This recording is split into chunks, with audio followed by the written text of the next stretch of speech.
Hello everyone. Today we are going to do worksheet of class 5 subject English and the chapter is Malu Bhalu. Let's start. This is the printable worksheet. ये एक worksheet है जो printable form में आपको school से मिलती होगी और अगर नहीं मिलती है तो देखो आप इसको नोट डाउन करके भी अपनी नोटबुक में कर सकते हो. ठीक है, इसको स्टार्ट करते हैं. Read the given passage and answer the questions given below. आपको ये पैसेज रीड करना है और जो इसके साथ क्वेश्चंस दिए हैं उसके आंसर्स आपको बताने हैं. सेम इसी टाइप का पैराग्राफ आपको एग्जाम में भी आएगा, तो इसकी आप अच्छे से प्रैक्टिस कर लें. Amit loves to play in the park every evening. He swings, slides and plays football with friends.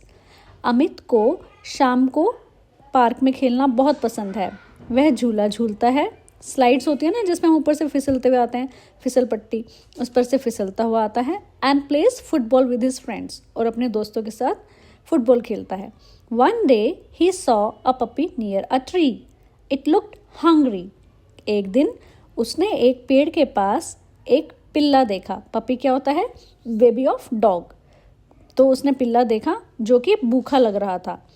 Amit shared his biscuits with the puppy who wagged its tail happily. Amit ने अपने बिस्किट पपी के साथ शेयर किए, यानी puppy को खिलाए. Who wagged its tail happily. बच्चों, wag its tail मतलब पूंछ को हिलाना. जब डॉगी खुश होता है तो क्या करता है? अपनी टेल को यानी पूंछ को वैग करता है, हिलाता है. Who wags its tail happily. तो पपी ने बड़ी खुशी से अपनी पूंछ को हिलाया. Amit decided to visit the puppy daily with the food. Amit ने डिसाइड किया कि वो डेली पपी के पास आएगा और उसके लिए खाना भी लाएगा. ठीक है, अब हमने ये पैसेज पढ़ लिया है. आई होप आपको समझ आ गया हो. Now we are going to do questions. अब मैं क्वेश्चंस आपसे पूछूंगी, आप इसके आंसर मन में सोचेंगे, फिर हम इसका आंसर भी आपको बताएंगे. What does Amit love to do every evening. हर शाम को अमित को क्या करना पसंद था? देखो 4 ऑप्शन होते हैं, 4 में से आपको एक पर ही टिक लगाना होता है. A, go to school, school जाना पसंद था. या B, play in the park, park में खेलना पसंद था शाम को. या सी, स्टडी एट होम, घर पे पढ़ना पसंद था. या टीवी देखना पसंद था. ठीक है, तो इसका आंसर क्या है? Play in the park, park में खेलना उसको शाम को पसंद था. Which activities does Amit do at the park. Amit park में क्या क्या करता था? इसमें 4 ऑप्शन है. फिर से हर ऑप्शन को थॉरोली ध्यान से पढ़ेंगे, केयरफुली रीड करेंगे, उसके बाद ही आप आंसर पर टिक करेंगे. ए ऑप्शन कहता है swing, slide and play basketball. B, swing, slide and play football. C, swing, slide and read books. और डी कहता है स्विंग, स्लाइड एंड रन. तो इसकी पैराग्राफ की फर्स्ट लाइन में देखेंगे, he swing, slides and play football with friends. तो उसको फ्रेंड्स के साथ फुटबॉल खेलना, झूला झूलना और फिसल पट्टी पर फिसलना पसंद था. तो it's correct answer is B, swing, slide and play football. Question number 3, what did Amit find near a tree one day. Amit को पेड़ के पास एक दिन क्या मिला? क्या मिला था बच्चों? Puppy. Yes, a puppy. How did the puppy react when Amit shared his biscuits. जब अमित ने अपने बिस्किट पपी के साथ शेयर किए तो पपी ने कैसे रिएक्ट किया? मतलब हम कभी खुश होते हैं या दुखी होते हैं तो हम अपने फेशियल एक्सप्रेशन से रिएक्ट करते हैं, दिखाते हैं कि हम कैसा फील कर रहे हैं. तो पपी ने कैसे रिएक्ट किया? इट बार्क्ड लाउडली, क्या वो जोर से भौंका? इट रैन अवे, भाग गया. It wagged its tail happily, उसने अपनी पूंछ जोर से हिलाई, उसने अपनी पूंछ खुशी से हिलाई. एंड लास्ट, इट ग्रॉल्ड, यानी वो गुर्राया. तो क्या किया था पपी ने खुश होके? It wagged its tail happily. Question number 5, what did Amit decide to do after meeting the puppy. Puppy से मिलने के बाद अमित ने क्या करने का डिसीजन लिया कि वो क्या क्या करेगा आगे से? टेक द पपी होम, क्या वो घर ले जाएगा पपी को? इग्नोर द पपी, पपी पर ध्यान ही नहीं देगा. Visit the puppy daily with food, puppy से रोज मिलने जाएगा उसके लिए खाना लेकर. या फिर डी है play with the puppy eight the park, puppy के साथ पार्क में खेलेगा. तो बच्चों, हमने पढ़ा था Amit decided to visit the puppy daily with the food. So answer is C. Question number 6, which of the following is not a verb. Verb क्या होती है? Action words. जिन वर्ड से पता चलता है कि हम कुछ काम कर रहे हैं वो हमारे वर्ब होता है. ठीक है। यहाँ पर स्विंग्स है यानी झूला, स्लाइड्स फिसल पट्टी, पपी पिल्ला और प्लेज तो खेलना एक काम है, तो correct answer is plays. Come to the next question, write a character sketch of your favourite person using pronouns such as he, she, her, his, himself etcetera. बेटा करेक्टर स्केच क्या होता है? करेक्टर स्केच होता है जो जिस किसी इंसान के बारे में आप लिख रहे हो वो उसके करेक्टर को, उसके चरित्र को लिखित रूप में आप बयां कर पाए, ठीक है। This is character sketch.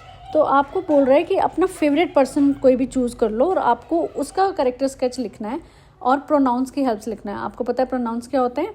जो शब्द संज्ञा के स्थान पर आते हैं, नाउन के प्लेस पर, नेमिंग वर्ड्स के प्लेस पर जो आते हैं वर्ड्स, वो होते हैं प्रोनाउन। सो इसमें हम कुछ इस टाइप से लिख सकते हैं, my favourite person is my mother. मेरी जो प्रिय इंसान है मुझे, वो मेरी माँ है। She is kind and loving, वो बहुत दयालु और प्यारी हैं। She takes care of everyone in the family, वह परिवार में सभी का ध्यान रखती हैं। Her smile makes me happy, उनकी स्माइल से मैं खुश हो जाती हूँ। She helps me with my studies and always encourages me to do my best, वो हमेशा पढ़ाई में मेरी मदद करती हैं और मुझे बेस्ट करने के लिए हमेशा प्रोत्साहित करती हैं। She believes in herself and teaches me to believe in myself too, वो अपने आप में विश्वास रखती हैं और मुझे भी सिखाती हैं कि अपने आप में विश्वास, मैं भी अपने आप पर विश्वास रखूं। तो देखो यहाँ पर माई, शी, हर, ये सब क्या हैं? प्रोनाउंस हैं। उनकी हेल्प से हमने अपनी मम्मा का कैरेक्टर स्केच लिखा है। Next question, look at the sentences given below, underline the nouns and rewrite the sentences by replacing them with the correct pronouns. आपको नीचे सेंटेंस दिए गए हैं, आपको उनको पढ़ना है, उसके अंदर जो नाउन आएगा उसको अंडरलाइन करना है, ठीक है। और किससे एक्सचेंज कर देना है? प्रोनाउन से, नाउन और प्रोनाउन। तो बेटा आपका नाउन और प्रोनाउन का कंसेप्ट बिल्कुल क्लियर हो जाना चाहिए। You are in the 5th standard now. अगर थोड़ा भी डाउट है तो यहाँ मैं आपकी हेल्प के लिए रेडी हूँ। नाउन क्या होता है? Naming words are known as noun. मैंने बहुत सिंपल लैंग्वेज में यहाँ बताया है कि जो भी नाम वाले शब्द होते हैं वो नाउन होते हैं। फॉर एग्जाम्पल जैसे कि सीमा, फ्लावर, पियानो, टॉफ़ी एट्सेट्रा। आपको पिक्चर में दिख रहा है टॉफ़ी बनी हुई है, बुक बनी हुई है, पियानो बना हुआ है, पेन है, फ्लावर है। अगर मैं येलो वाले की बात करूँ, आप बोलोगे क्या है? टॉफ़ी। उस चीज़ का नाम क्या है जिसको हम खा रहे हैं, मीठी मीठी है, वो टॉफ़ी है। जो यहाँ ब्लैक ब्लैक है जिसको हम बजाते हैं तो बड़ी अच्छी सी आवाज़ आती है, वो क्या है? उसका नाम क्या है उस चीज़ का? That is piano. जिससे हम लिखते हैं वो क्या है? पेन। उस चीज़ का नाम क्या है? कि वो पेन है। जिसके अंदर हम लिख रहे हैं वो क्या चीज़ है? वो है बुक या नोटबुक, ठीक है। और जो हमें खुशबू देते हैं वो क्या है? फ्लावर। तो हर एक चीज़ का एक नाम होता है। किसी भी चीज़ को देखकर अगर आपको पता चल जाता है कि इससे मुझे किसी का नाम पता चल रहा है, नाम मतलब ये नहीं सीता गीता, हरि राम श्याम, कुछ ऐसे ही नाम नहीं होते हैं, किसी भी चीज़ का नाम, ठीक है। आप पानी किस में लाते हो बच्चों? बॉटल। तो बॉटल उस चीज़ का नाम है ना जिसमें आप पानी लेकर आ रहे हो। So it's a kind of example. अब इसी टाइप से आप देखें प्रोनाउन क्या होते हैं? प्रोनाउन होते हैं जो वर्ड्स नाउन की जगह पर आ जाते हैं। अब जैसे मैं बार बार कहती कि मेरी बॉटल गिर गई, मेरी बॉटल टूट गई, मेरी बॉटल पीली है। इसकी जगह मैं कह सकती हूँ मेरी बॉटल गिर गई, यह टूट गई, इसका रंग पीला है, ठीक है। ये एक एग्जाम्पल दिया मैंने आपको। तो जब कभी भी आप देखेंगे नेम ऑफ अ गर्ल, कभी भी किसी लड़की का नाम है तो वो किस में बदल जाएगा? शी में। नेम ऑफ अ बॉय, लड़का है तो वो बदल जाएगा ही में। चिल्ड्रन है, बच्चे हैं, या बहुत सारे लोग हैं, ज़्यादा हैं, एक से ज़्यादा हैं, तो वो दे में चेंज हो जाएंगे। और कोई भी चीज़ है, नॉन लिविंग थिंग है, तो वो इट में चेंज हो जाएगी। Pronoun are the words that are used in the place of noun. For examples he, she, it, I, we, you, they etcetera. अब हम वर्कशीट देखते हैं फिर से।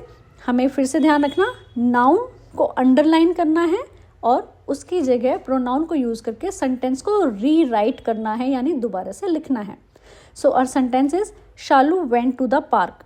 अब पहले इस लाइन में देखो किसी का नाम आया है, शालू वेंट टू द पार्क, तो नाम, नेमिंग वर्ड क्या है, नाउन क्या है, शालू।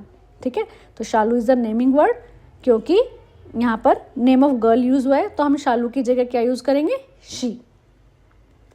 She went to the park. Next sentence, my mother loves the flower.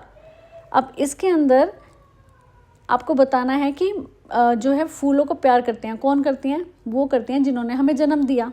क्या नाम है उनका, किस नाम से जानते हैं उनको हम, मदर के नाम से।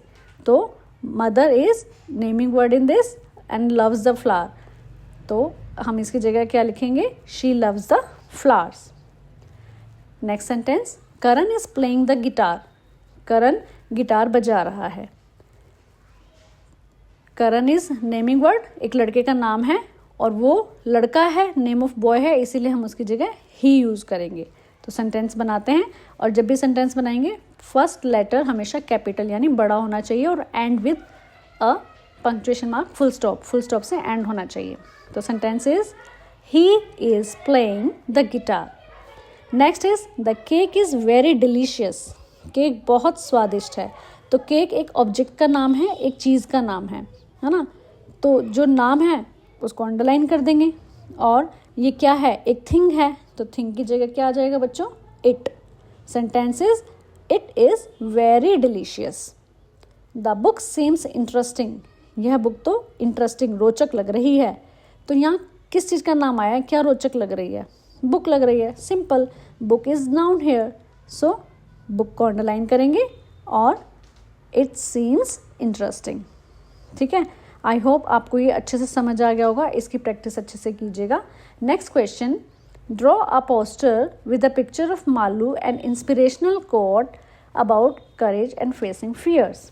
आपको एक पोस्टर बनाना है मालू के बारे में, और आपने पढ़ा था मालू ने क्या दिखाया था, कैसे करेज दिखाया था, उस स्विमिंग से डर रहा था, फिर भी उसने स्विमिंग करना सीखा ना अपनी मम्मा के साथ। तो आपको उसका एक पोस्टर बनाना है और उसके लिए एक वो लिखना है, एक अच्छी लाइन लिखनी है। तो मैंने यहाँ लिखा है be brave like Malu, Malu की तरह बहादुर बनो। और फिर मैंने यहाँ आपको एक ईजी सी उसकी पिक्चर दिया। This is not a poster, poster आप अलग अलग लाइन्स के साथ, कुछ मैसेजिंग के साथ, आप कई पिक्चर्स के साथ ड्रॉ कर सकते हो। You can take help from your English textbook. आप अपनी इंग्लिश टेक्स्ट बुक से इसकी हेल्प ले सकते हो। ठीक है बच्चों, आई होप ये आपको हेल्प करेगा इंग्लिश की वर्कशीट को समझने और कंप्लीट करने के लिए। सो if you like the video, press the like button, and thank you. See you next time.